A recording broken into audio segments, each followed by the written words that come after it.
Olá, bom dia, boa tarde ou boa noite para você que está assistindo a essa aula especial da Verbo OAB. Eu sou a professora Cláudia Molinaro, professora de Direito Administrativo. Estarei aqui com vocês nessa minissérie de aulas. Está no ar o Maratonando Direito Administrativo para a OAB. E juntos vamos dominar temas decisivos para o exame de ordem dentro dessa disciplina incrível que é o direito administrativo. Você já conhece o nosso curso, os nossos cursos online aqui da OAB? Então está na hora de você conhecer. Aqui na Verbo você vai ter acesso a aulas atualizadas com professores de todo o Brasil e, claro, professores com expertise no assunto, materiais didáticos e e-book de questões comentadas. Isso é o máximo, gente. Além de tudo isso, você recebe um cronograma para organizar a sua rotina de estudo. Isso é super importante. Algumas pessoas ficam um pouco perdidas, né, com a sua organização de estudo. E aí eu digo para você, tá esperando o quê? Vem logo conhecer os nossos cursos online para a OAB.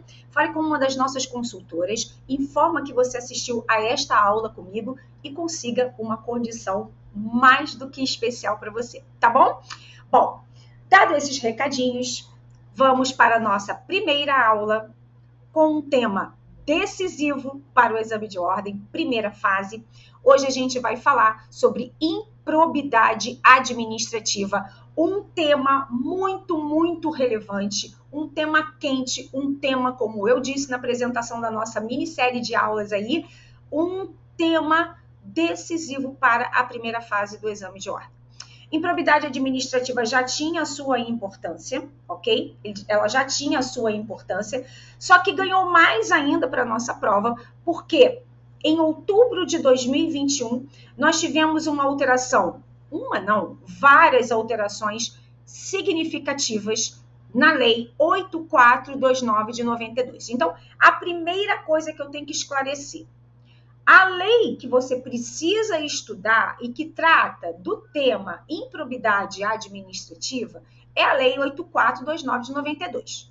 Contudo, esta Lei 8429 de 92, ela foi amplamente alterada por uma outra legislação em outubro de 2021, que é a Lei 14.230 de 2021. Então, quando foi em outubro de 2021, essa Lei 14.230 de 2021 rabiscou a beça a Lei 8429 de 92. Por que eu estou esclarecendo isso nessa nossa primeira aula, dessa nossa minissérie, nesse maratonando direito administrativo aqui para a OAB com vocês?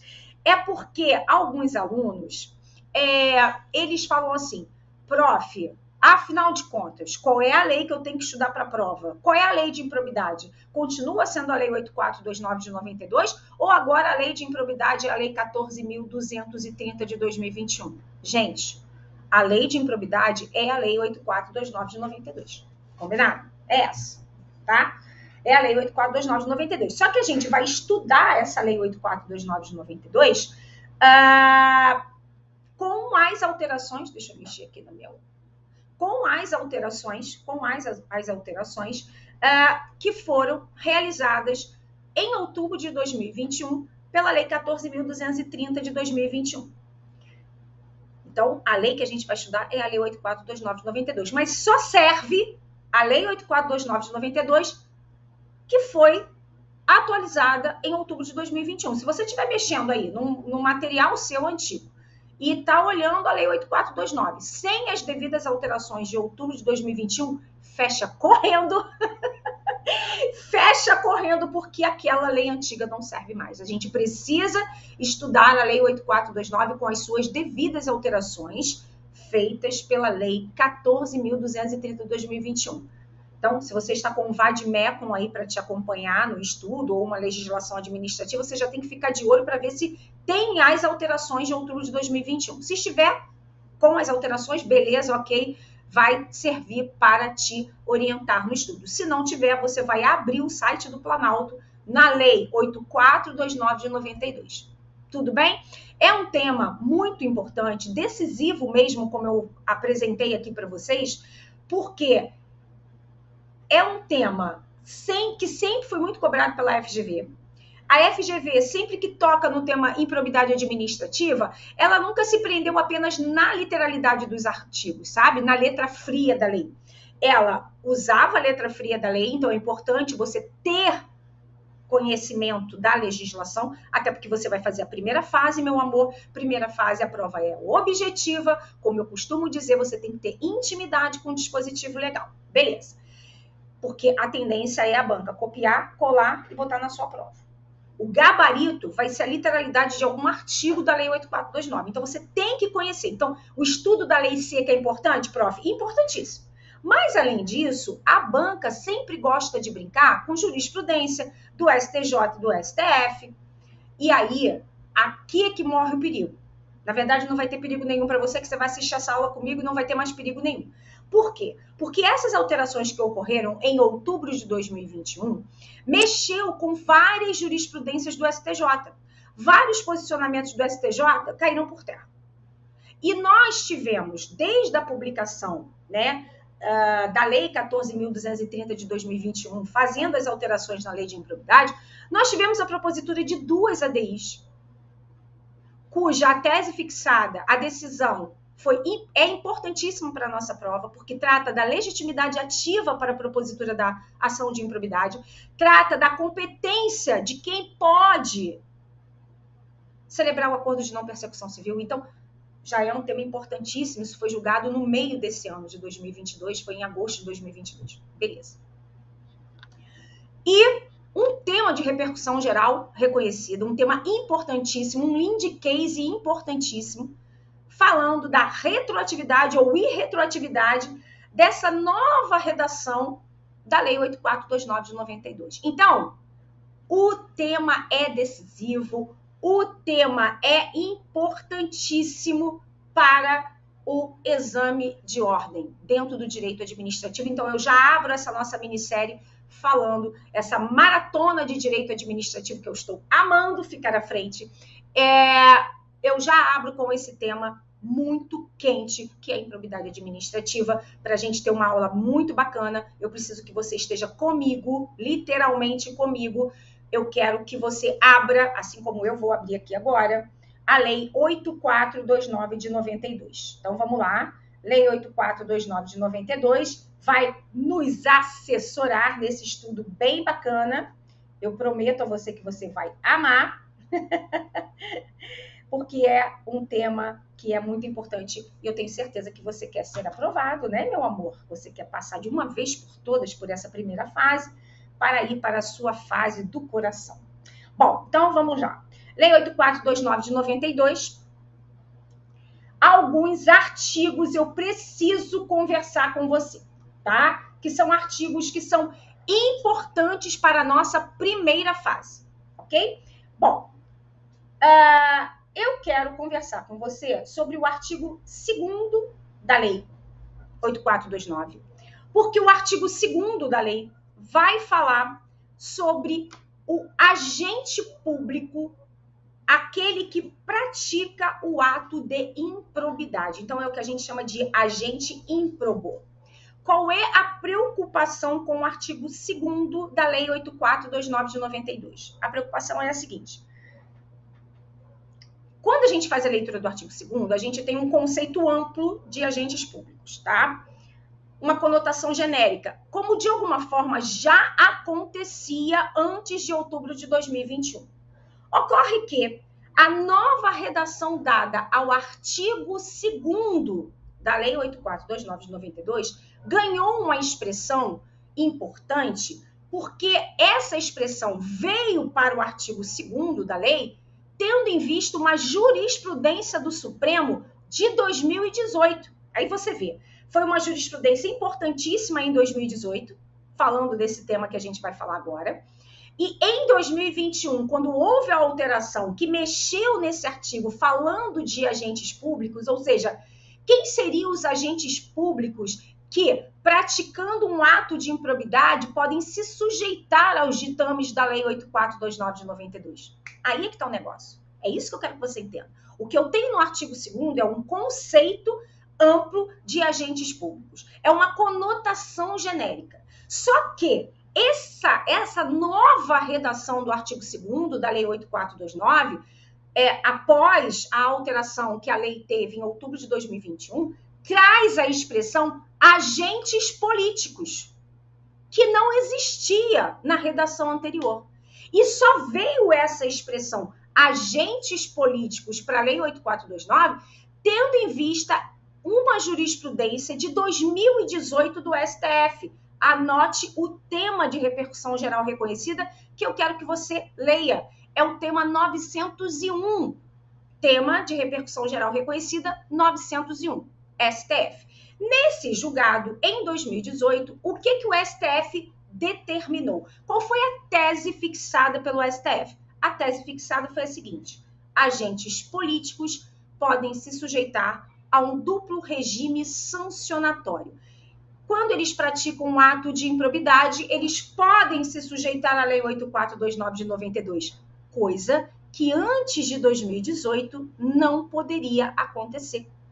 Então, a partir de 2018, a partir dessa tese fixada no informativo 901 do STF, nós passamos a perceber que o STF determinou que um agente político não está mais imune à Lei 8429 de 92 quando ele pratica ato de improbidade.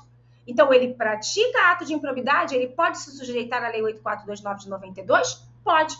Aí você deve estar pensando assim, mas, prof, que duplo regime sancionatório é esse? É porque o agente político ele também pode responder por crime de responsabilidade, que aí tem uma lei própria, que é a lei de crime de responsabilidade de cada agente político. Então, o que nós tínhamos antes de 2018 era o agente político não se sujeitar à Lei 8429 de 92. Ele só se sujeitava à sua lei de crime de responsabilidade, quando ele praticava ato de improbidade administrativa. Mas depois desse informativo 901, depois de 2018, o STF passou a entender que os agentes políticos podem se sujeitar a um duplo regime sancionatório, ou seja, podem sim, ao praticar o ato de improbidade, responder pela Lei 8429 de 92. Não há mais nenhum empecilho para isso. Assim como podem responder por crime de responsabilidade à luz da sua lei de crime de responsabilidade. E aí, diante deste julgado, quando houve a alteração no artigo 2º da Lei 8429 de 92, o que o legislador fez? Colocou a expressão agentes políticos, porque agora os agentes políticos podem se sujeitar à Lei 8429 de 92 quando praticam ato de improbidade. Vou ler o artigo 2º e depois vou fazer uma ressalva, que é onde você tem que tomar cuidado. Artigo 2º. Para os efeitos desta lei, consideram-se agente público. Agora sim, o agente político, nós não tínhamos isso antes, o servidor público e todo aquele que exerce, ainda que transitoriamente ou sem remuneração, por eleição, nomeação, designação, contratação ou qualquer outra forma de investidura ou vínculo, mandato, cargo, emprego ou função nas entidades referidas no artigo 1º desta lei. Veja que continuamos com um conceito amplo de agentes públicos, como tínhamos na redação antiga, só que nessa nova redação do artigo 2º, agora consta a expressão agentes políticos, que é uma espécie de agente público, mas que antes de 2018 não se sujeitava à Lei 8429 de 92. Após 2018, o STF disse que sim. E aí, na primeira alteração que nós tivemos, que foi em 2021, em relação a esse tema, o legislador incluiu o termo agentes políticos na Lei 8429 de 92. Agora, toma cuidado. O presidente da República, somente ele, que é um agente político, o presidente da República, ele continua blindado. O que eu quero te dizer é que ele não vai responder pela Lei 8429 de 92, caso ele pratique um ato de improbidade administrativa. Somente o presidente da República. Ele não responde pela Lei 8429 de 92. Ele continua blindado. Ou seja, continua a antiga tese do STF para o presidente da República. Presidente da República, ao praticar um ato de improbidade, ele responde por crime de responsabilidade. Fechado? E aí ele vai se sujeitar à lei de crime de responsabilidade dele, que é a lei 1079/50. Então, para a nossa prova da primeira fase, eu quero que você tome cuidado com a nova literalidade, a nova redação do artigo 2º da lei 8429. Sublinha agentes políticos. Leia o informativo 901 do STF e você vai lembrar que o agente político, salvo o presidente da República, se sujeita, sim, a um duplo regime sancionatório. Ele não está mais protegido. O agente político, salvo o presidente da República, se praticar um ato de improbidade, responde pela Lei 8429 de 92, ok? Salvo o presidente da República, tá bom, pessoal? E não deixe de ler o informativo 901 do Supremo. Saindo do artigo 2º, vamos ao artigo 3º da lei. O artigo 3º da lei ele é interessante porque ele fala do terceiro. Como assim, prof? Que terceiro é esse? Quando a gente fala terceiro em legislação, é aquele que não tem nenhum vínculo com o Estado, tá? Ele não tem vínculo nem por lei e ele não tem vínculo nem por contrato.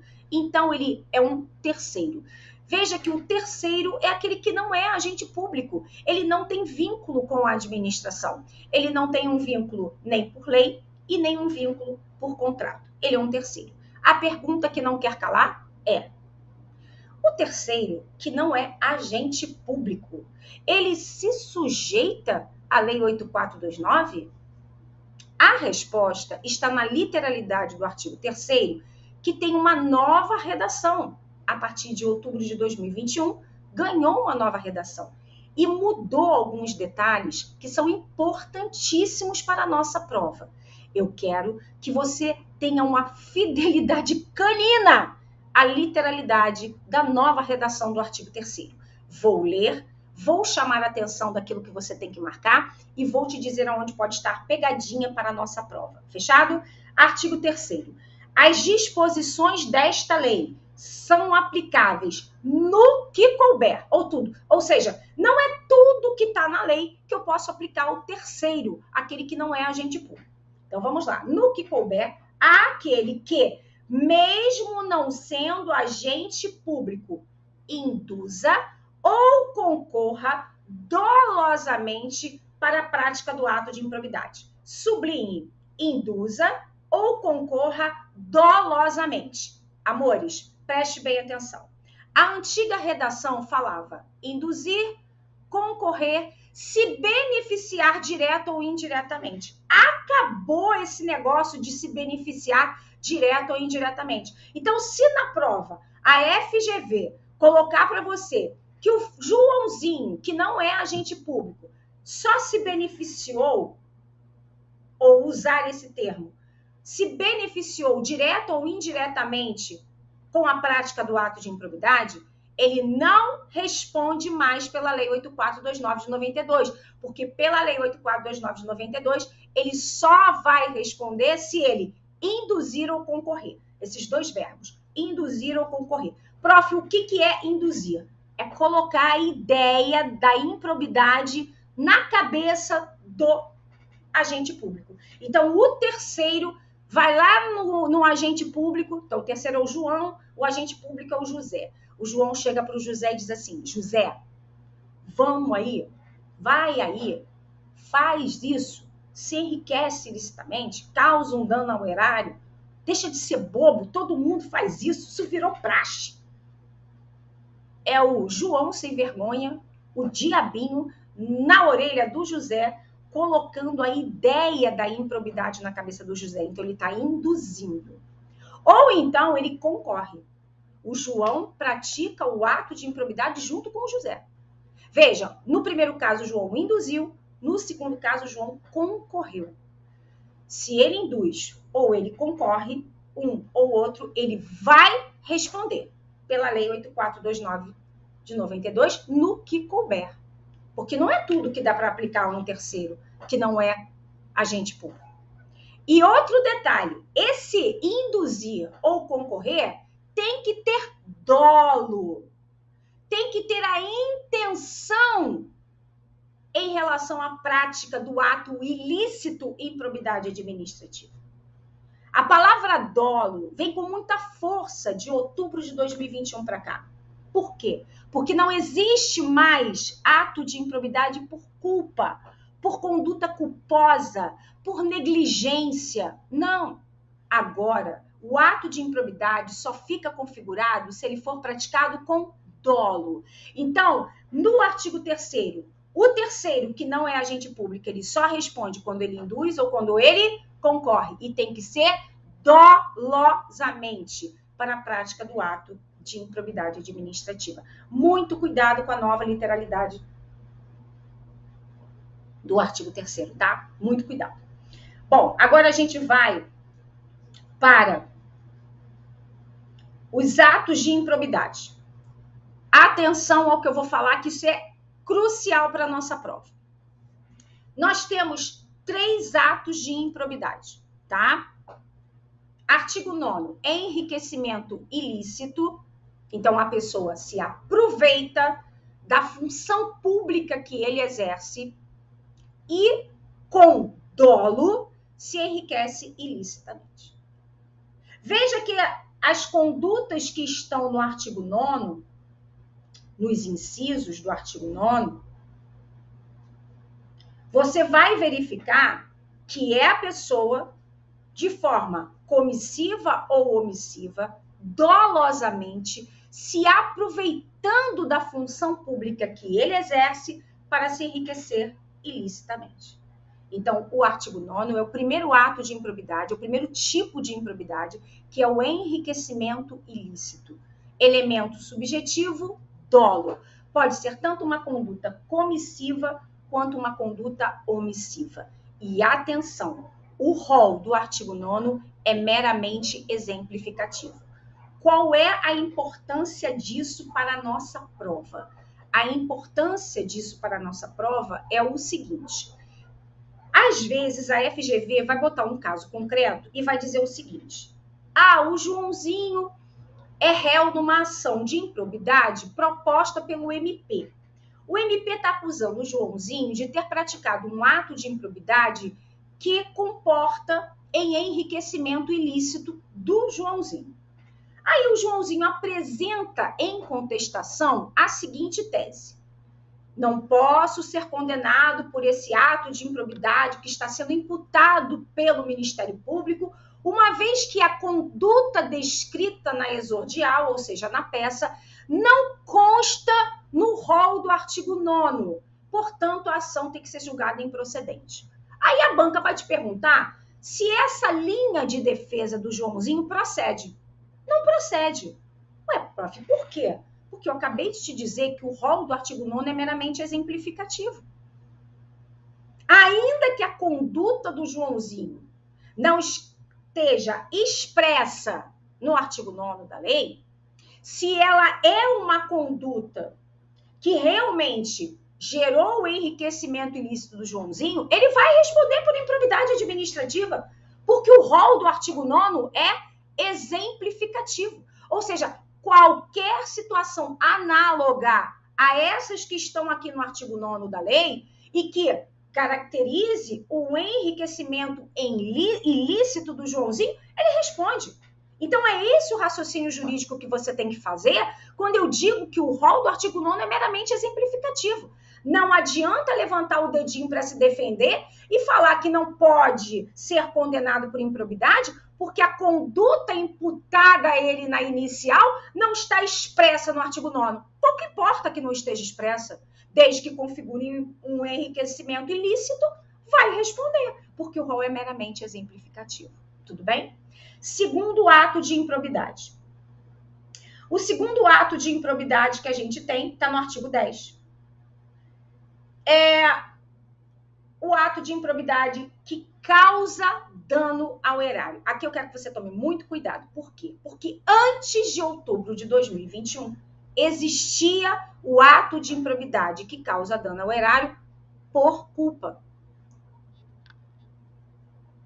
Então, era possível alguém ser responsabilizado por um ato de improbidade por culpa.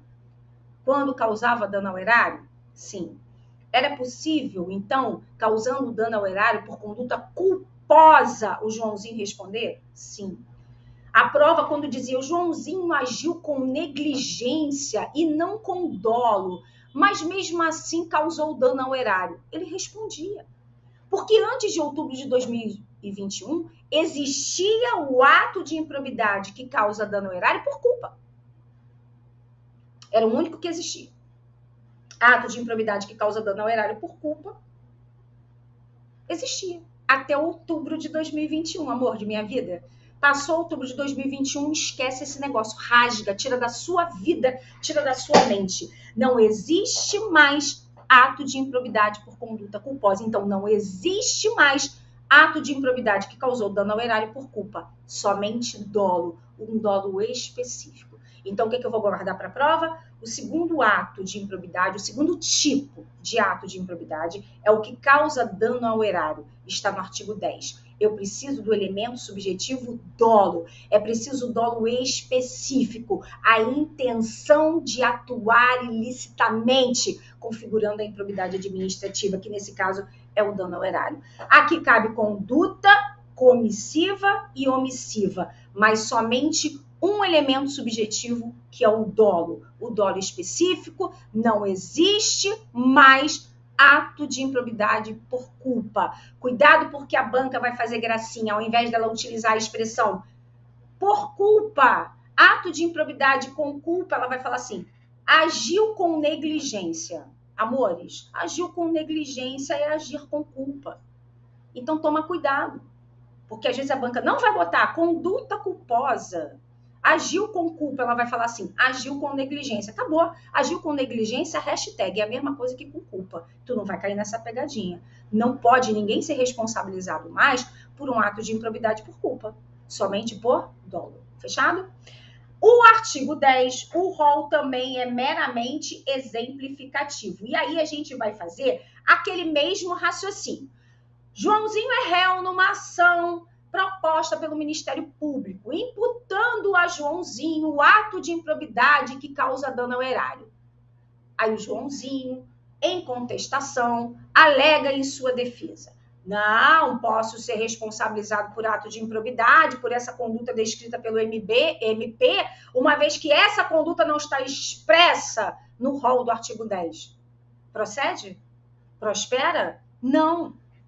Óbvio que não. Por quê? Porque o rol do artigo 10 também é meramente exemplificativo. Ou seja, ainda que a conduta imputada ao Joãozinho na inicial não esteja expressa no rol do artigo 10, caso ela configure realmente dano ao erário, é uma situação análoga a essas que nós temos no artigo 10, ele vai responder por ato de improbidade que causou dano ao erário. Por quê? Porque o rol do artigo 10 é meramente exemplificativo. Tudo bem? Ótimo. Último ato de improbidade, último tipo, artigo 11. E aqui a gente tem que tomar muito cuidado. O artigo 11 fala do ato de improbidade que viola princípios da administração pública. E aqui nós tivemos uma alteração no caput do artigo 11, que no finalzinho do caput do artigo 11, quando a gente faz a leitura e faz a interpretação do texto, a gente percebe, atenção, que o rol do artigo 11 passou a ser taxativo. Rol do artigo 11, as condutas que vão configurar o ato de improbidade que viola princípios, o rol do artigo 11 passou a ser de outubro para cá, de outubro de 2021, né? Para cá, já tem um ano, de outubro de 2021 para cá, passou a ser um rol taxativo.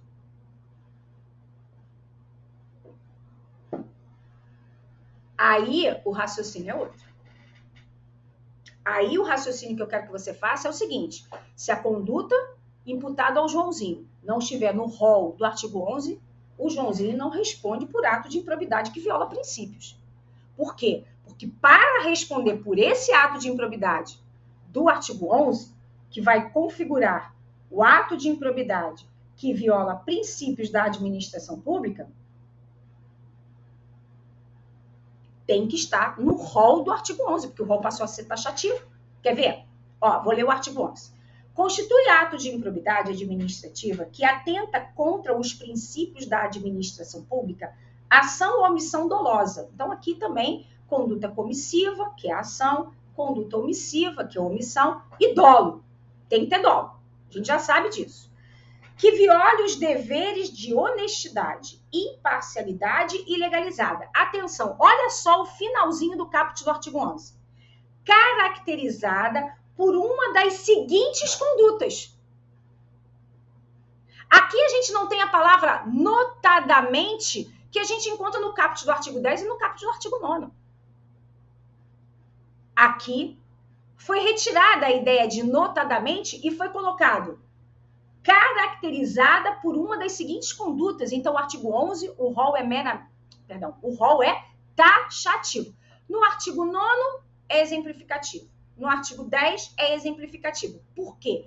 Porque no caput do artigo 9 e no caput do artigo 10 a gente tem a expressão notadamente, o que transforma o rol de condutas um rol exemplificativo. Mas no artigo 11, quando houve a alteração em outubro de 2021, retiraram a palavra notadamente e botaram caracterizada por uma das seguintes condutas. Então, o rol do artigo 11 ele é taxativo. Então, somente essas condutas que estão aqui, no inciso 1, 2, 3, 4, 5, 6, 7, 8, o 9 e 10 foram revogados, 11, 12 é que vão configurar esse ato de improbidade que viola princípios. Tudo bem? Então, o que eu tenho que lembrar para o artigo 11?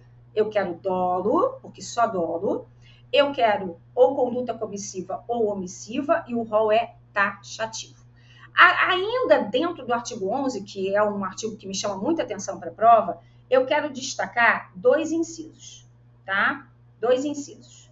O inciso 11 e o inciso 12. Então, agora a gente vai se debruçar sobre esses dois incisos no artigo 11. Então, eu estou no artigo 11, inciso 11, da Lei 8429 de 92. Vamos ver a nova redação, não. Esse inciso 11, ele foi incluído, tá? Ele foi incluído pela Lei 14.230 de 2021. Vamos lá.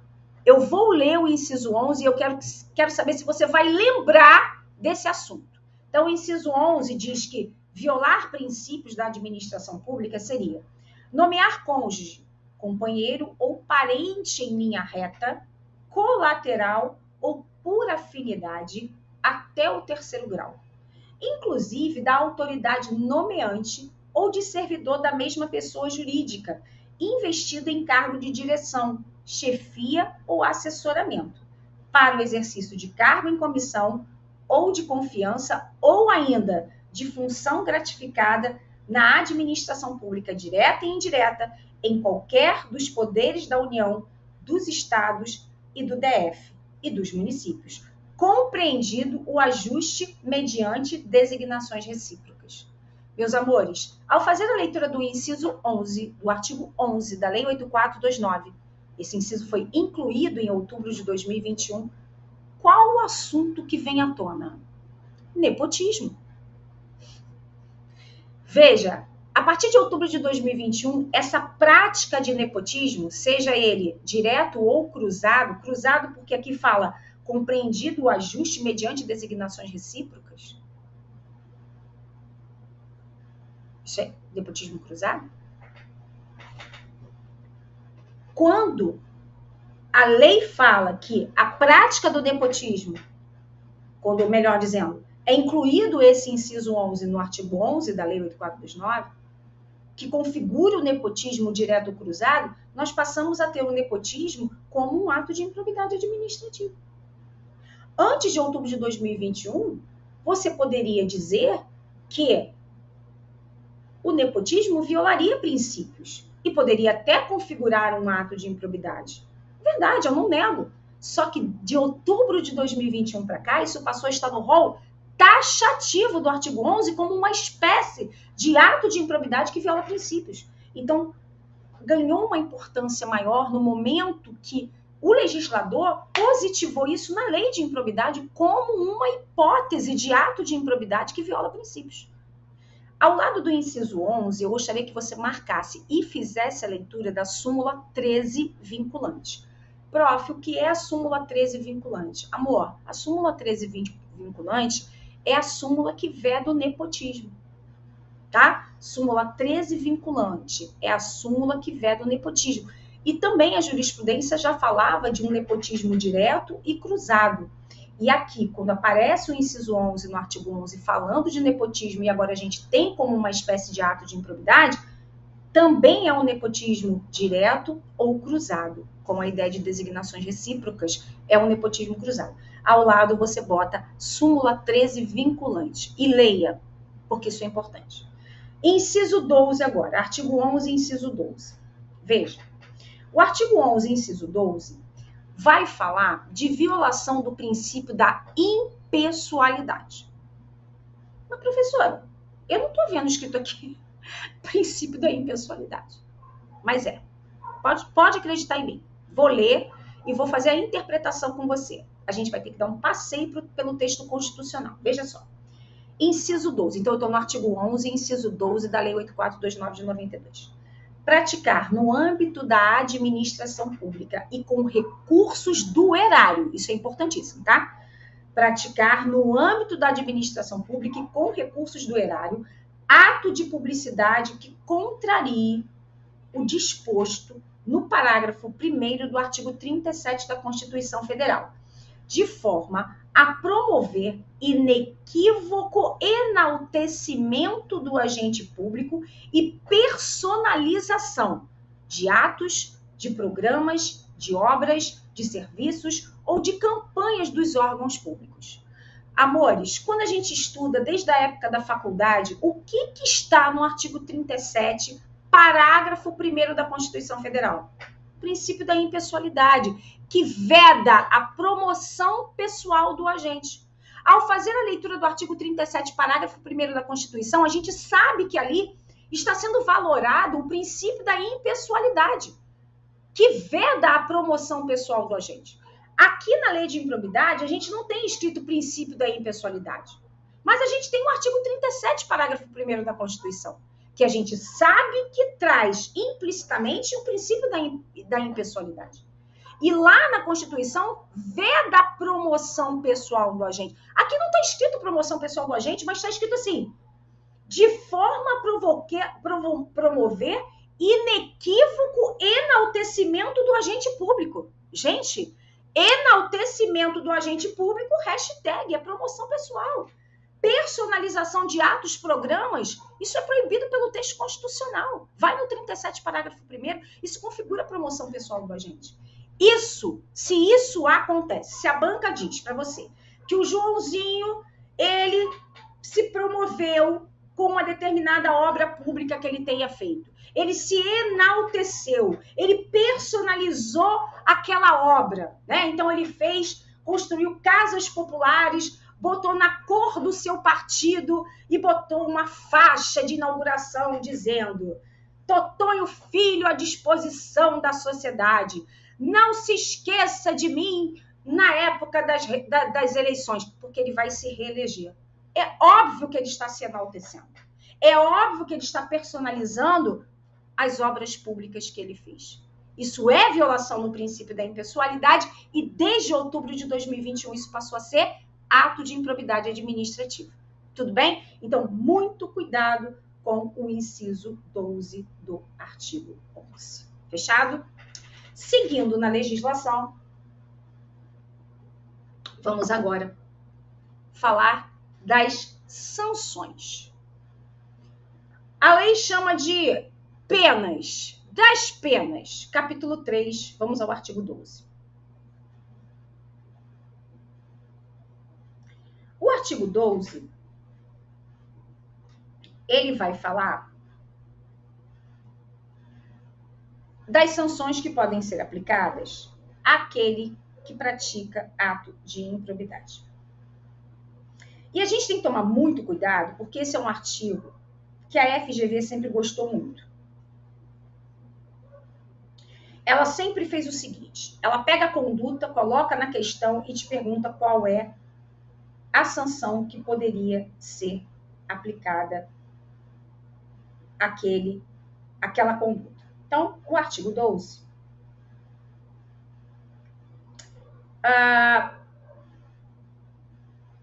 vai dizer o seguinte: independentemente do ressarcimento integral do dano patrimonial, se efetivo, e das sanções penais comuns e de responsabilidades civis e administrativas previstas na legislação específica, está o responsável pelo ato de improbidade sujeito às seguintes combinações, atenção, que podem ser aplicadas isolada ou cumulativamente de acordo com a gravidade do fato. Vamos lá. Vamos interpretar o caput do artigo 12, que é importante. Veja que agora o artigo 12 fala assim: independentemente do ressarcimento integral do dano patrimonial se efetivo.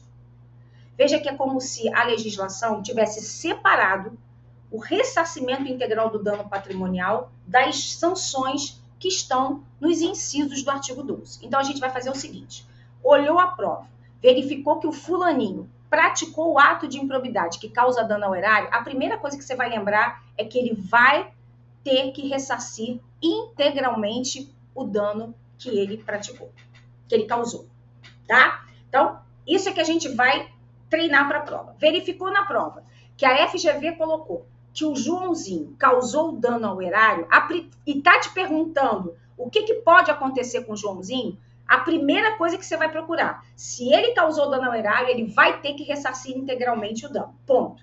Aí depois você vai lembrar das sanções que podem ser aplicadas, tá certo? Ok? Porque a lei, ela separou o ressarcimento integral do dano do rol de sanções que estão nos incisos do artigo 12, incisos 1, 2 e 3. Então, quando é que vai haver o ressarcimento integral do dano? Quando o agente público causou dano ao erário. Porque se ele não causar dano ao erário, não poderá exigir dele o ressarcimento integral do dano. Ressarcimento integral do dano é algo que só se exige se houve dano ao erário. Beleza? Bom, agora vamos ver as sanções. O artigo 12, inciso 1, vai falar das sanções que podem ser imputadas, que podem ser aplicadas, melhor dizendo, àquele que se enriqueceu ilicitamente. Então, aquele que se enriqueceu ilicitamente, ele pode sofrer uma série de sanções. São as sanções que estão no artigo 12, inciso 1. Prof, como é que você sabe que essas sanções do artigo 12, inciso 1, são as sanções para quem se enriquece ilicitamente? Porque está aqui, ó, artigo 12, inciso 1. Na hipótese do artigo 9º desta lei. O que é o artigo 9º desta lei? Enriquecimento ilícito. Então, você vai fazer a seguinte leitura. Na hipótese de enriquecimento ilícito do agente, pode ter perda dos bens ou valores acrescidos ilicitamente ao patrimônio, perda da função pública, atenção, suspensão dos direitos políticos até 14 anos. Gente, aumentou pra caramba. A suspensão dos direitos políticos para aquele que se enriquece ilicitamente era de 8 a 10 anos. Agora é até 14. Além disso, tem pagamento de multa equivalente ao valor do acréscimo patrimonial, então agora não se multiplica nada, você só tem assim, multa civil equivalente ao valor do acréscimo patrimonial e também uma proibição de contratar, que também aumentou o prazo, também pode chegar a 14 anos. Então, muito cuidado com essas sanções que estão no artigo 12, inciso 1, que são as sanções para quem se enriquece ilicitamente. Cuidado com o prazo de suspensão dos direitos políticos, que aumentou, podendo ir até 14 anos. Cuidado com a proibição de contratar, que também vai até 14 anos agora. Muito cuidado, porque houve modificação. O artigo 12, inciso 2, já fala das sanções para quem causa dano ao erário. Só que aí você vai lembrar, Joãozinho causou dano ao erário? Legal, qual é a primeira coisa que vai acontecer? Ele vai ter que ressarcir integralmente o dano. Além disso, ele pode sofrer essas sanções que estão no artigo 12, inciso 2. Quais são? Se ele também se enriqueceu ilicitamente, ele vai perder os bens e valores acrescidos de forma ilícita. Ele pode ter a perda da função pública e, atenção, a suspensão dos direitos políticos agora pode ir até 12 anos. Antes só podia ir até 8 anos. agora pode ir até 12 anos. A multa civil também pode, só que não se multiplica mais. A multa civil é equivalente ao valor do dano. A proibição de contratar aumentou também o tempo, passou a ser 12 anos, até 12 anos. Não era esse tempo todo. Então, a gente tem que tomar cuidado com esses novos prazos de suspensão de direitos políticos e proibição de contratar. Fechado? Artigo 12, inciso 3. Muito cuidado aqui. O artigo 12, inciso 3, vai trazer as sanções para aquele que pratica um ato de improbidade que viola princípios. Aqui temos uma novidade muito relevante para a prova. Não cabe mais, atenção, não cabe mais para aquele que viola princípios. Então, o ato de improbidade foi só violação de princípios, tá? Não teve violação de princípios com enriquecimento ilícito, com dano ao erário, não. Foi só violação de princípios. Para aquele que pratica o ato de improbidade, que viola princípios, não cabe mais a perda da função pública e a suspensão dos direitos políticos. Não existe mais esse tipo de sanção. Olha o artigo 12, inciso 3. Na hipótese do artigo 11 desta lei, ou seja, na hipótese de violação de princípios, pagamento de multa civil até 24 vezes o valor da remuneração percebida pelo agente. Antigamente, essa multa civil era de até 100 vezes o valor da remuneração do agente público. Mudou. Não é mais 100 vezes, agora é até 24 vezes o valor da remuneração. Sublinha isso. Não são mais, a multiplicação não é mais, 100 vezes o valor da remuneração, isso acabou. São 24 vezes o valor da remuneração. E proibição de contratar por um prazo não superior a 4 anos. Você está vendo que não tem perda da função pública? Você está vendo que não tem suspensão dos direitos políticos? E eu acho que isso pode cair na nossa prova. A banca vai botar uma conduta que configura um ato de improbidade administrativa que violou princípios, como aquela que a gente falou de violação do princípio da impessoalidade, promoção pessoal do agente, e vai te perguntar se esse agente público, se ele pode perder a função pública dele. Não, não pode. Se ele pode ter a suspensão dos direitos políticos. Não, não pode. Não pode.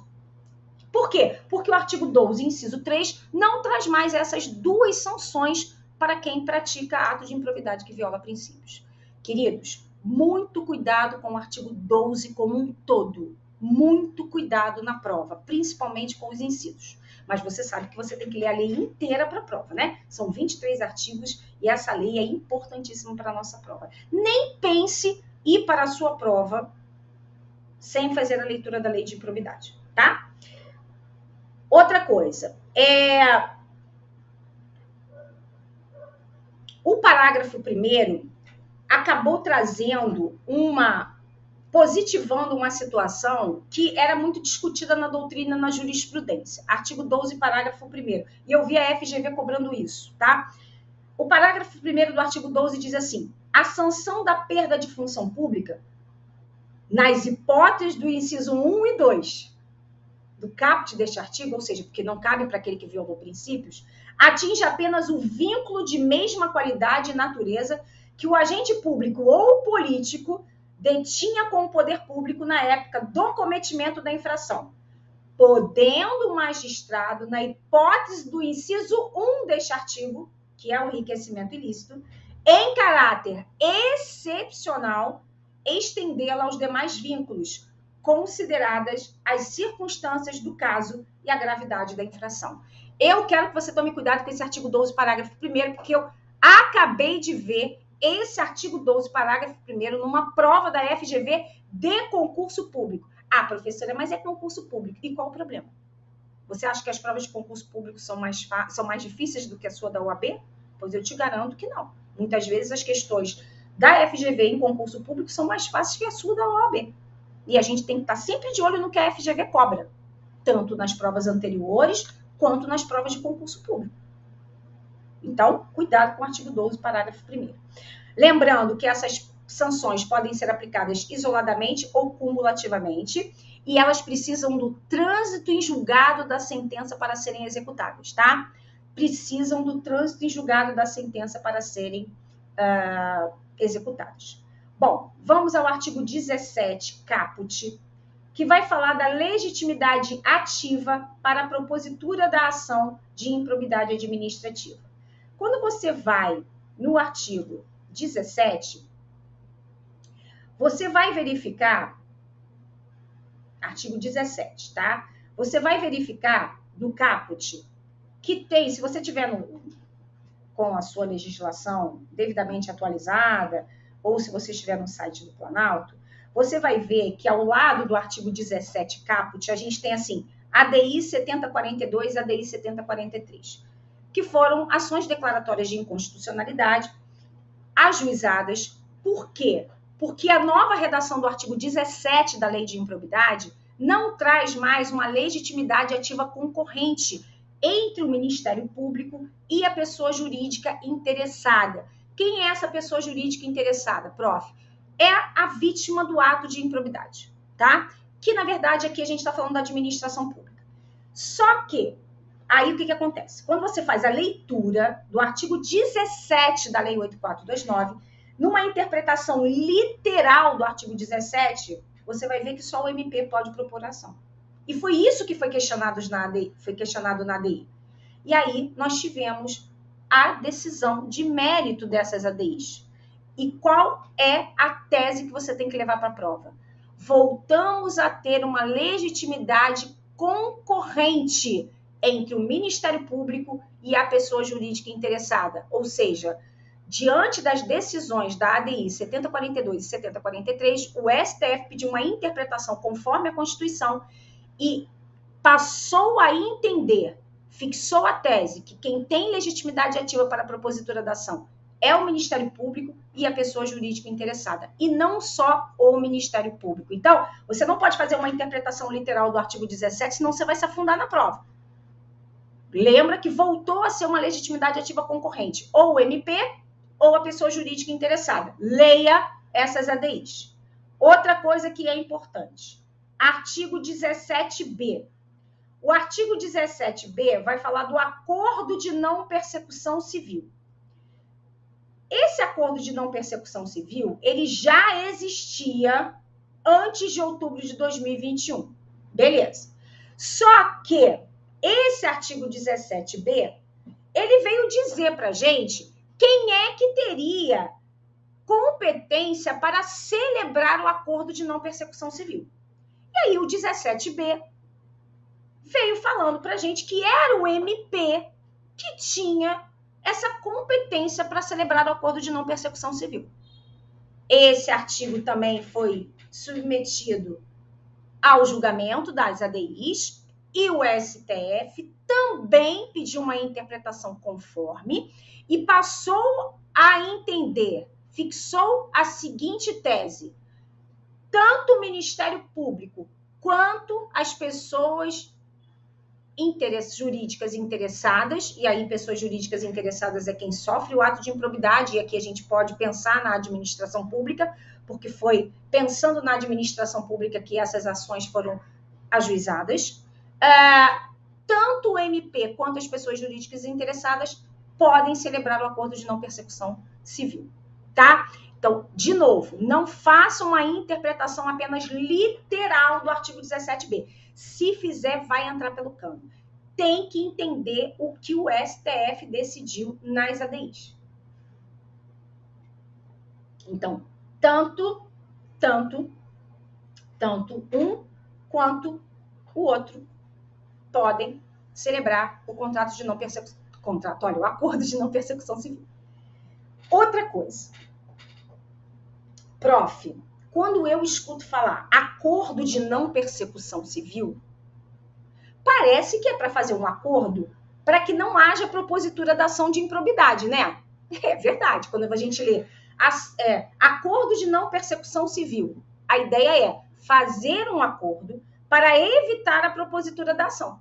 Então, por exemplo, o MP faz um acordo com o agente público que está sendo acusado da prática de ato de improbidade, faz um acordo com ele e aí não precisa propor a ação de improbidade. Beleza. Mas não é isso.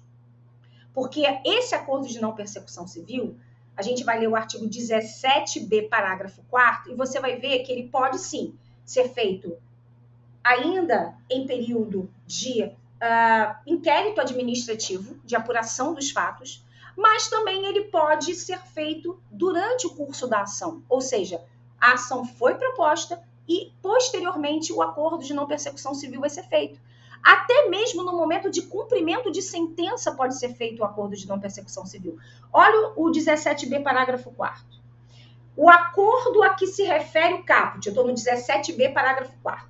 O acordo a que se refere o caput deste artigo poderá ser celebrado no curso da investigação de apuração do ilícito, ou seja, no inquérito civil, por exemplo, que o Ministério Público está à frente, no procedimento administrativo, que a administração ainda está recolhendo fatos, no curso da ação de improbidade, ou seja, a ação já foi proposta, ou no momento da execução da sentença condenatória.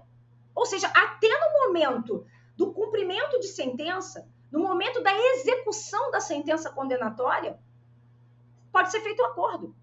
E detalhe, além disso, o STJ disse que esse acordo de não persecução civil pode ser feito em fase recursal. Então, o que a gente vai guardar para a prova?